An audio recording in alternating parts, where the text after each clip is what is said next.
Hi, I'm Matt Wilhelmi. I'm the VP of Consulting Partnerships at Entromy. Entromy is an organizational insights platform for the private equity space. And today I'm really excited because I'm joined by Heather. Heather is at Softchoice, and I wanted to take a moment and maybe let you share a little bit about your background and experience that you have working with private equity deals. Thank you, Matt. I appreciate it. I work at Softchoice, and right now I'm on our alliances side between AWS and Softchoice. Previously, I was in sales leadership as well as a sales role in the background. So I kind of have an understanding of the viewpoint of the salesperson to the organizations when they're going through these acquisitions and what challenges and pain points they might be going through as or what successes and obstacles or things that are greater for their organization, basically their viewpoint. So I have a very strong understanding of that because as a salesperson in the past, acquisition was a key compelling event that we focused on when dealing with some organizations, specifically when it comes to their IT infrastructure and the way that they bring their business ahead of their competitors. So thinking about that context, Heather, what types of deals or what stages kind of in this process do you normally get involved in and maybe have been maybe a focus for you? Yeah, so I don't necessarily get involved in private equity acquisition deals. What I do is I get involved with the success of that acquisition or the after effects often. So when the company is then merging and merging their infrastructures or merging their different technologies or identifying where they can do better and what they can streamline, what they need to transform into, and how they can be better together with that organization that they've just merged with. That is really where I come in and have come into play with those organizations. As far as industries, it's never a good idea to say every industry because people think of no industry when you say that, but truly technology is in every industry. Fintech being quite at the top of the list, law organizations, healthcare. If you think about those big ones, or any organization that really needs to align with compliancy standards or have certain legal processes, we also have quite a large business in the public sector space as well. So I don't know if that really pertains to private equity, but that would be the industry focus for us. And so what do you consider maybe your areas of expertise, when it comes to some of these different transactions?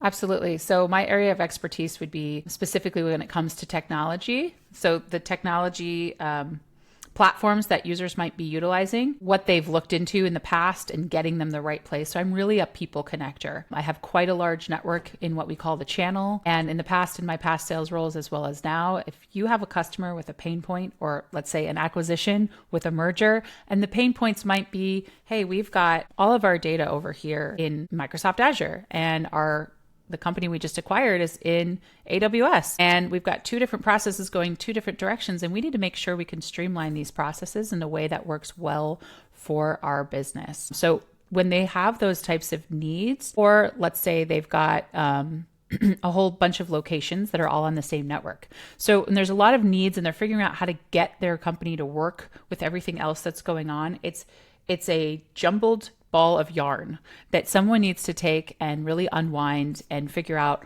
what needs to go where, and knowing all the people associated with that and getting them in front of agnostic resources, people that can actually look at their stack and tell them what to go with versus just picking whatever the vendor that we prefer.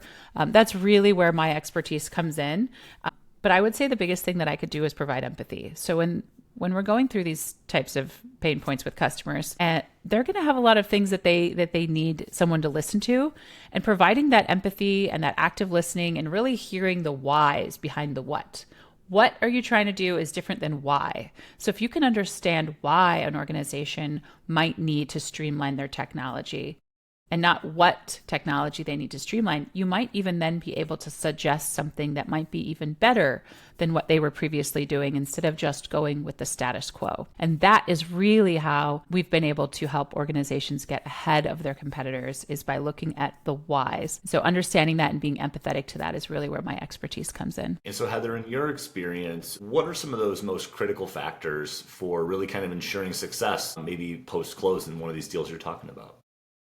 Yeah, so the stakeholders, knowing that you have the right authority to talk to the people that matter, that have the stakeholder, the ability to make those decisions and understand the need from each of those departments. So talking to the correct people is obviously huge. And then timeline. When is this acquisition happening? What are you looking to do? And as I mentioned before, why? It's almost like a workshop type event. You get those folks together and you get them to talk in a room and really figure out all of those different levels of need that creates a timeline and process for things to change. So it's that change effect, and it can't come into place unless you know the timeline, what the actual need is and why. If you have the right folks in the conversation or a part of the conversation, or let's say you have all the right folks on the conversation, but you don't have the people that really know the business. So you might need to help them identify who those people are.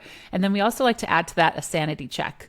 Like, is this really what is needed here? Let's look at all of the parts and do a quick sanity check on everyone. So when we've got those pieces, we can really help organizations move forward in a stronger way and in a more successful, efficient way to help them do what they do best and get technology, get it out of their way so it's not blocking them from doing what they want to be doing. So Heather, when we're thinking about this private equity panel, I'm curious, what excites you most about being a part of it, and what unique perspectives are you hoping to kind of bring to the discussion? Yeah, absolutely. I'm really excited to get to know some of the other folks on the panel throughout this process. I kind of looked into their backgrounds, and you've got quite a diverse and just different but fun group of people that have a range of backgrounds from where they came from in the past. And I think that will really lend to the effective conversations that we can have and hopefully help people in the industry. So that's exciting to me. I'm already forgetting your second part of that question.